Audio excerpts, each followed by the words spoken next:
Nigerian banks for a few months now have been the top targets of phishing scams and many other scams that are going around worldwide. In 2023, social engineering scams rose to over 9 billion naira from 8 billion thereabouts in 2022. These numbers suggest, though, that in 2024, as we've just passed the half-year mark, these numbers might be way less than what is going to be recorded in 2024. And then the question becomes, how do we, as a people, especially Nigerians, how are we going to escape from being victims of human hacking scams? This will be the core of what we're going to be discussing today.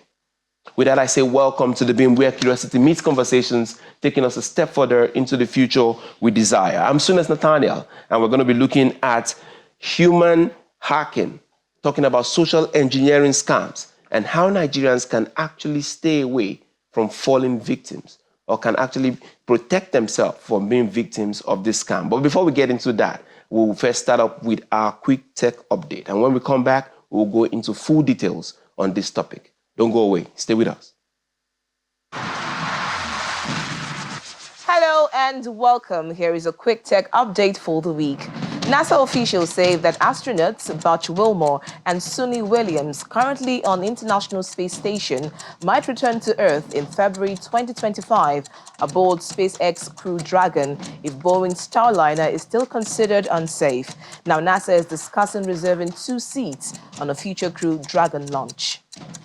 And meanwhile, Meta has apologized on Tuesday for mistakenly removing posts made by Malaysian Prime Minister Anwar Ibrahim about Hamas leader Ismail Haniyeh's assassination. Now, the apology followed a summons from Anwar's office. Now, Meta cited an operational error and has since restored the content with a proper newsworthy label on Facebook and Instagram. In the meantime, 5 U.S. states have sent an open letter to Elon Musk urging him to fix X's AI chatbot after it spread misinformation about the upcoming presidential election. Now, the letter emphasized the need for immediate changes to ensure voters receive accurate information during this critical election year. In another development, the United States Justice Department has sued TikTok and ByteDance on Friday, accusing them of unlawfully collecting children's personal data and violating COPPA by allowing minors to join the app without parental consent and failing to delete their information when requested.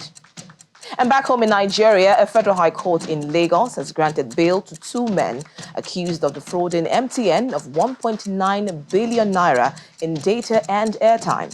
The defendants, charged with conspiracy and unauthorized access, allegedly hacked MTN's API between January and April 2024. They are said to be connected to 2 other individuals who are currently at large. And that's your quick tech update for the week. Keep it locked here for more updates on the fast-paced world of technology. I'll see you next time. All right, welcome back. This is still The Beam, and we're still looking at social engineering and how Nigerians can survive the scams. I'm going to be joined today by a brilliant gentleman who's a seasoned cybersecurity consultant with over a decade of expertise in safeguarding information system and thwarting cybersecurity attacks. He's Mr. Ayokumi Ogundakpo, who holds a master's degree in cybersecurity and human factor from Bournemouth University. Mr. Ogundakpo, you're welcome to the program today. Yeah, thank you, Natalie. Thank you for having me. All right, it's a very timely topic because data suggests that there's a rise in all the scams, phishing, social engineering, human hacking, and there's a target because of the number of Nigerians who are on the internet right now and the number of persons who are doing online banking. There's a rise in the scammers who are trying to get to Nigerians. And then the first question I would say is to open this whole discussion, what are the types of, social engineering scams that are targeted at Nigerians right now? I mean, the core ones. Yeah, thank you. Well, let me just try to clarify first that social engineering can happen both on the internet and also offline.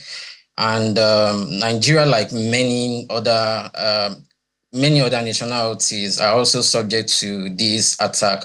And like the rate at which Nigeria volunteer information online actually make it easy for attackers to actually target them. And onto your question about the different types of attack that Nigeria are experiencing, I think a chief among them is actually a pretexting, which I also personally have also experienced.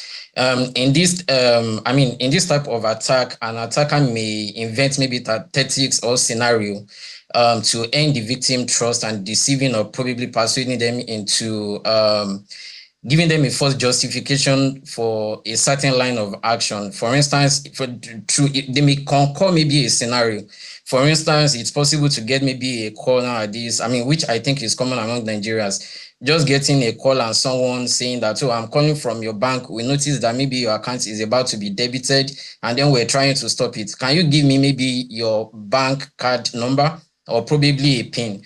And all it's just a concocted effort to actually gain the trust of this individual and also gain the sensitive information that they need to defraud them of their account. Accounts. Another tactic is actually a scareware, which actually employs threats and misleading alarm to also get individual into taking an urgent and irrational action. For instance, it is possible to get a call.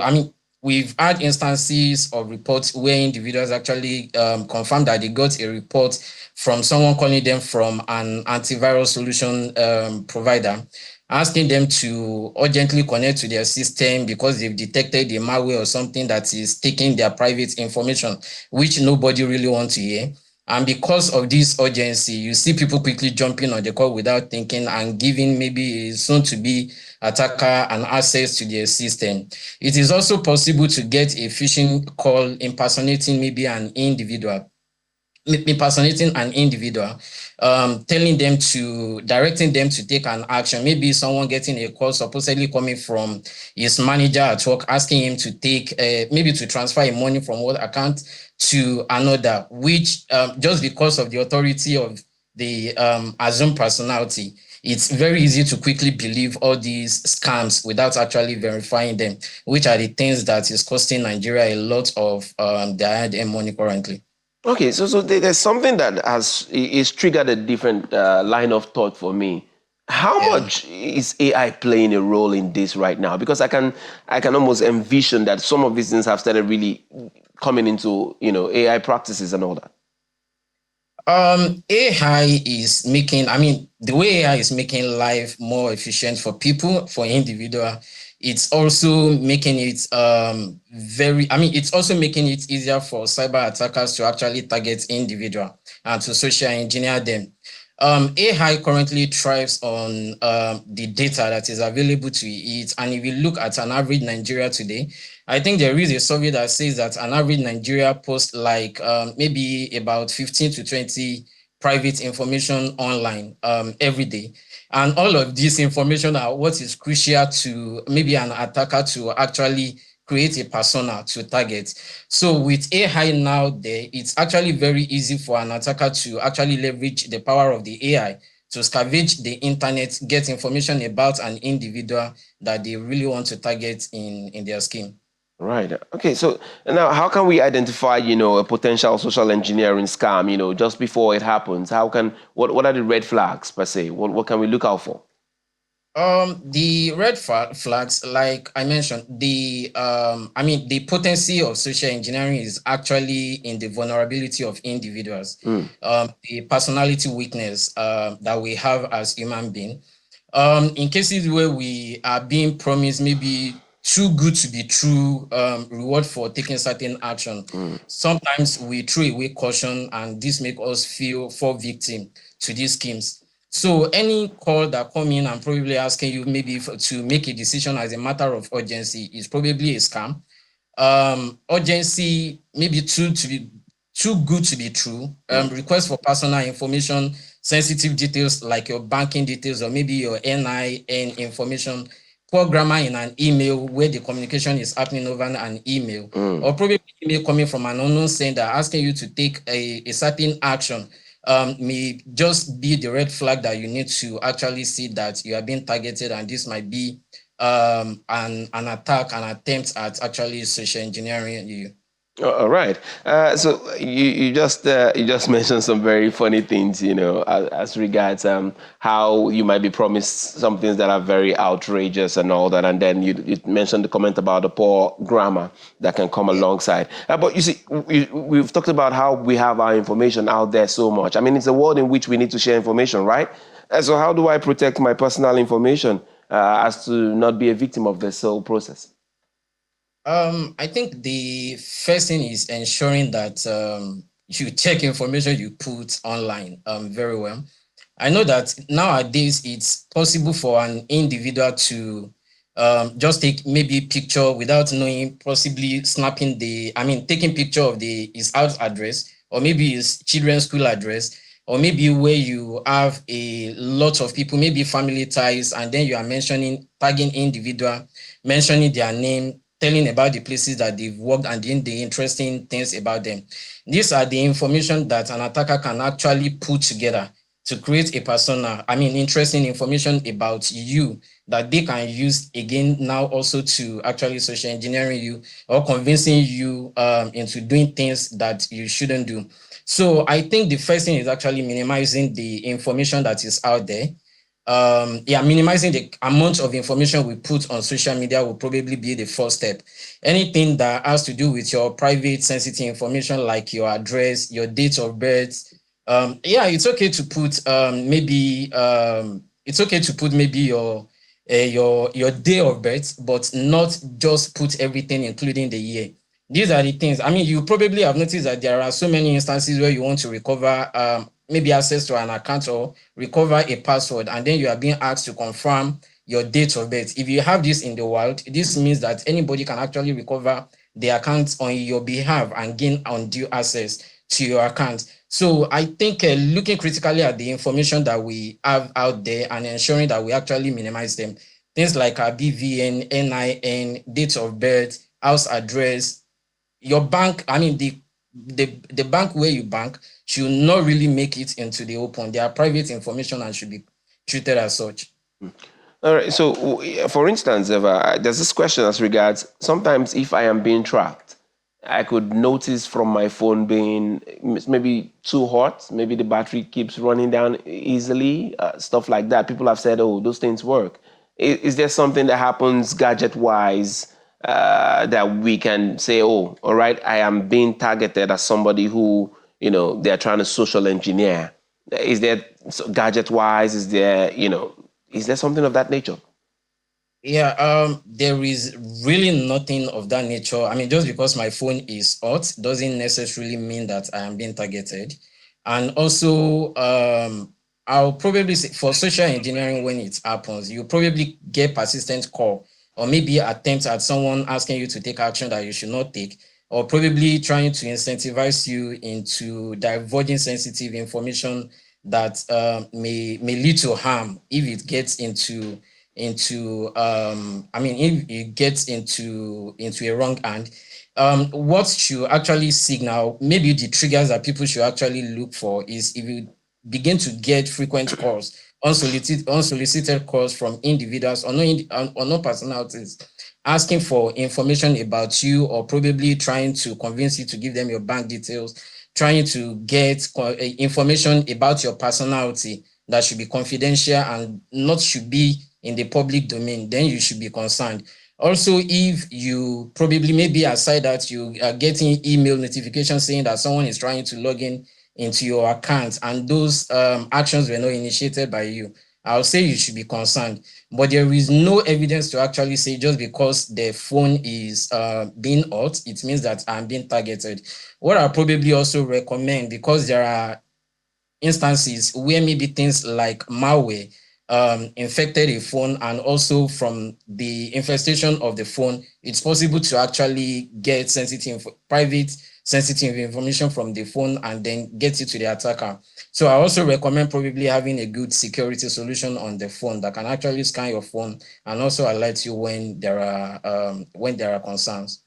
All right. I think we're going to be taking a break at this juncture, and when we return, we'll be looking at the more on the role of social media, and then we'll be asking questions also as regards what should the banks be doing right now, what should the government be doing right now what legal practices and protections are available, to victims of social engineering scams in Nigeria today? I think those are some of the questions we're going to be answering when we return. It's just in 1 minute, we'll be back. Don't go away. All right, welcome back. You're still watching The Beam, coming to you live from our studios in Abuja, and I'm still having the consultant, the cybersecurity consultant with me. He joins us, via Zoom, and we're still looking at human hacking.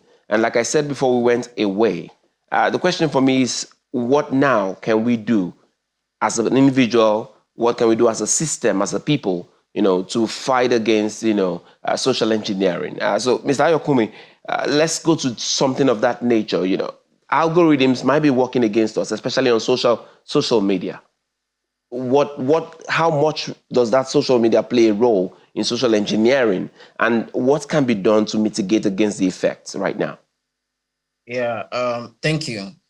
Like I've mentioned and consistently mentioned over the time, is the fact that the information, it's... Okay, so I want to look beyond the individual. I'm looking at the platform in itself. I'm looking at the government. I'm looking at institutions. I'm looking at legal, agreements that can limit this. Yeah, yes, I'm still going to get there. It's just probably to give a foundation to what I'll be talking about. Mm-hmm. Social engineering thrives on the information that is available to the to be attacker. And basically, like I mentioned earlier, that what social engineering thrives on is actually the vulnerable behavior and the personality weakness that we have as an individual. And being aware first of this vulnerability is actually the step. If I know that I'm weak in this area, or maybe these are the things that an attacker can put together to actually social engineer me, or even an organization. In every organization, they'll probably tell you that the first line of defense is the human. So talking as individual is also talking about the organization as well, because the person you meet on the street, they are the people also who work in organizations. So being aware of these weaknesses will really help an individual and organization. I work in Nigeria for over 9 years, and I know a lot about the efforts. I work in financial sector before I left Nigeria, and I know a lot of effort that is being put. That is being put in place by organizations to actually educate their users, and also to teach them about the things to watch out for. But I think what is always lacking in all of the schemes and the attempt to actually help user prevent being a victim is actually the approach to the delivery of the education. A lot of the times these schemes always go around with what the individuals should not do, rather than actually telling them the vulnerability traits that they have as an individual that can make them susceptible to some of these attacks. So for someone that maybe there are some people that we know in the workplace balance, and maybe the yes man individual. So those people, if I really want to scam, even supposedly I want to scam maybe someone like that, what I'll probably want to do is use an authority factor, maybe someone that the person reports to, that I know that the person has the affinity to actually say yes to, without actually having a second thought, or probably trying to reconfirm through some other means whether the instruction I'm giving is actually valid or not. So looking at all these influences and the personality traits are the things that need to be talked about, both in organizations to actually make the information robust. And on the part of the government, like you mentioned during the introduction, over 9 billion is being lost annually to these scams through social engineering. So I think I'll probably say government should have it as an onus to also actually create education for individuals on this subject area. In the Western world, here around Europe, you actually have a lot of mini courses that individuals take that can actually help them to stay for them to stay ahead of the tactics that the notice is coming every now and then. So basically, yes, that is what I'll say. Education, government should make an effort, maybe to partner with individuals or anybody that can actually provide a cyber security essential education to actually help people to gain understanding that they need to stay ahead of the curve. And also in terms of what the government can do, I think currently in Nigeria, it's actually difficult to actually see any, maybe any center where such activity should actually be reported. We know that EFCC is there, and then they have a platform where people can actually report maybe financial fraud. But social engineering goes beyond financial fraud. And we know also that when we have some high profile scam being reported to FCC, it will be difficult for them to be chasing maybe people that are just reporting 50. I mean, to be chasing attackers that are just extorting maybe 50,000 from an individual. So I think, yeah, for me, I believe the government should make an effort in actually partnering with organizations that can deliver user education, and also to stay on the trend, see what is happening, what people are reporting, and also to tailor the courses towards that. And as well also maybe to have a partnership where maybe things like this that affect individual can also be reported officially. All right. I think maybe in just 30 seconds or so, how much of a threat do you think you see this becoming in the near future? Yeah, it's really a threat. Currently, just like you, I mean, if you look at the year on year, the tide is not slowing down. And if you look at the capability of the, I mean, generative AI, and then the AI capability that has been put on the palm of everyone, I think it's also now very easy to actually strategize about making a social engineering attempt on an individual without having to plan for a very long time. So I think the education is very crucial to an individual at this time to actually know what to watch for, what the flags are, and then how to, when those flags are recognized, what they need to do. For instance, for someone that is being called maybe from your bank and saying you need to make this urgent attention, I mean, make this urgent decision or action, rather than making the action, I'll prefer to just drop the call and call the bank back from the number that I know, just to ensure that the call is coming from a legitimate source. All right. Thank you very much, Mr. Ayokumi Ogundapo. Thank you for coming on the program today. Yeah, thank you. All right. Friends, that's our time on the beam. And indeed, Nigeria is facing currently a rising wave of human hacking. And scammers are beginning to really look back here in Nigeria because of our numbers and the number of people who are, online and who are doing digital transactions. So one must be very, very careful. But we must understand that even as we are very careful in our physical world, let's take an extra in the digital world, and let's keep our eyes sharp.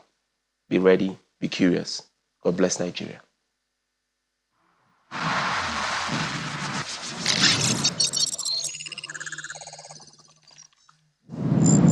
Our fifth most viewed video of the week is a clip in which Nollywood actor Kenneth Okonkwo asserts that President Tinubu's speech regarding the recent protests was empty and annoying. Because if I were a media aide, I would have preferred there was no speech at all. Because a bad speech is worse than no speech at all. What was wrong with that speech for you? First and foremost, it was contradictory, it was inflammatory, it was annoying, it was disheartening. I'll give you an example.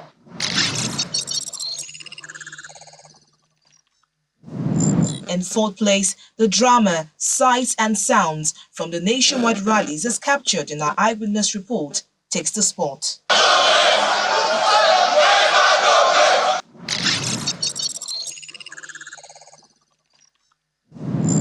Staying with the protest, the reactions of Nigerians to President Tinubu's anti-hunger protest address comes third on our countdown this week. Will anybody want to dialogue with a president that did not even acknowledge that people died?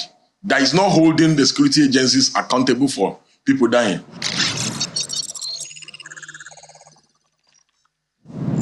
In second place, we see a debate between a legal practitioner and a Nupe leader over the hardship protest and the government's reaction. Go to Nigeria today. People have gone back to their homes.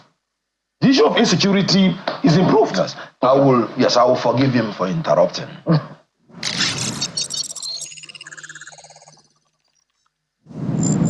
Our most viewed video this week is a clip from PoliticsToday, and in it, we see senior advocate of Nigeria, Mr. Femi Falana, explaining why some protesters were seen flying Russian flags in the northern region.